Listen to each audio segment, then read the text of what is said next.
নমস্কার সবাইকে, আমার রান্নার চ্যানেলে তোমাদের সকলকে জানাই স্বাগত।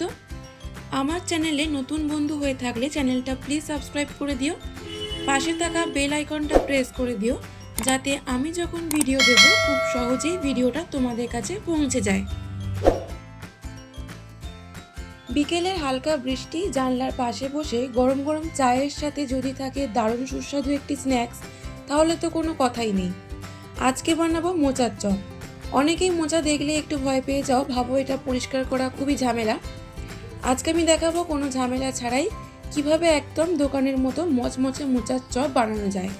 তাই ভিডিওটা স্কিপ না করে অবশ্যই শেষ অবধি দেখবে। তাহলে চলো শুরু করা যাক আজকের রেসিপি মোচার চপ।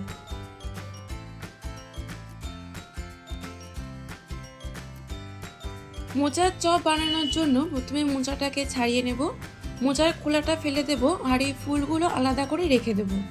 তারপর ফুলগুলো বেছে নিতে হবে। মোচার ফুলের এই পাতলা অংশটা আর মাথার দিকে একটা শক্ত কাঠির মতো থাকে, এই দুটোকে ফেলে দিতে হবে। এইভাবে প্রতিটা মোচার ফুল বেছে নেব। মোচার ফুল ঠিকমতো না বেছে নিলে এগুলো সেদ্ধ হবে না আর খেতে ভালো লাগবে না। মোচাতে যে কষ থাকে তাতে হাত কালো হয়ে যায়, তাই মোচা কাটার সময় অবশ্যই হাতে নুন মাখিয়ে নেবে। মোচা খুব মিহি করে কেটে নেব আর কেটে নেওয়ার সাথে সাথেই জলে দিয়ে দেবো। মোচা মিহি করে কেটে নেওয়ার পর 1 চা চামচ হলুদ গুঁড়ো আর 1 চা চামচ নুন দিয়ে ভালো করে চটকে নেব, যাতে মোচার কষটা চলে যায়। 5 থেকে 10 মিনিট ঢাকা দিয়ে রেখে দেবো। ঢাকা খুলে মোচাটা ভালো করে 2 থেকে 3 বার জল দিয়ে ধুয়ে নেব।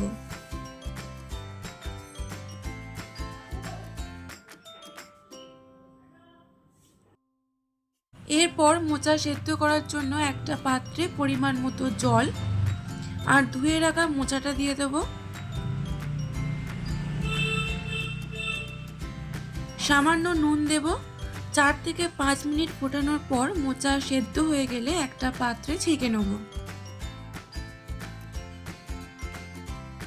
এরপর একটি পাত্রে সেদ্ধ করে রাখা মোচাটা নিয়ে নেব। তার মধ্যে দেব পেঁয়াজ কুচি, হলুদ গুঁড়ো, কাঁচা লঙ্কা কুচি, কাশ্মীরি রেড চিলি পাউডার, জিরে গুঁড়ো, ধনে গুঁড়ো, সাদা তিল, এটা অপশনাল, তোমরা দিতেও পারো নাও পারো, আদা বাটা, বেসন 3 চামচ,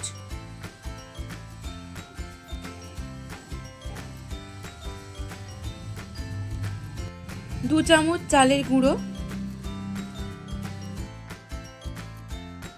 রসুন কুচি, স্বাদ মতো নুন।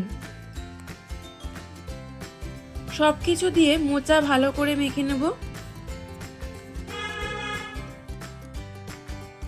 আমি কালো জিরেটা স্কিপ করে গেছিলাম, তাই কালো জিরেটা দিয়ে আর একবার মাখিয়ে নিলাম।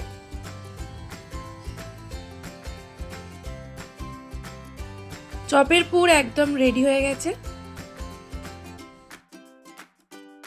এরপর কড়াইতে পরিমাণ মতো সাদা তেল দেব। তেল গরম হয়ে গেলে একটা করে চপ আমি তেলের মধ্যে দিয়ে দেব।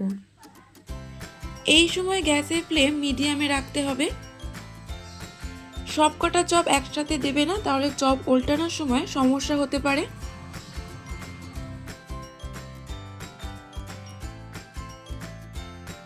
এবার মিডিয়াম ফ্লেমেই উল্টে পাল্টে মিনিট 3-4 সময় ধরে চপগুলো ভালো করে ভেজে তুলে নেব।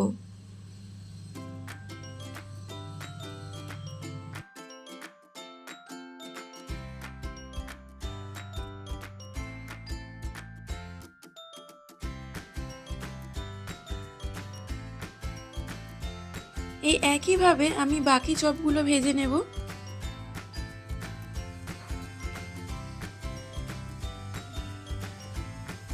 সবকটা চপ আমার ভাজা হয়ে গেছে।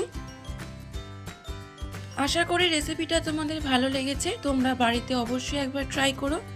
আমাকে কমেন্ট বক্সে লিখে জানিও তোমাদের কেমন লাগলো। ভালো লাগলে লাইক, শেয়ার ও সাবস্ক্রাইব করতে ভুলবে না। তোমাদের করা একটা লাইক আর সাবস্ক্রাইব আমাকে পরবর্তী ভিডিও তৈরি করতে অনেকটা মোটিভেট করে। আবার দেখা হবে নতুন একটা রেসিপি নিয়ে। ততক্ষণ সবাই ভালো থেকো, সুস্থ থেকো।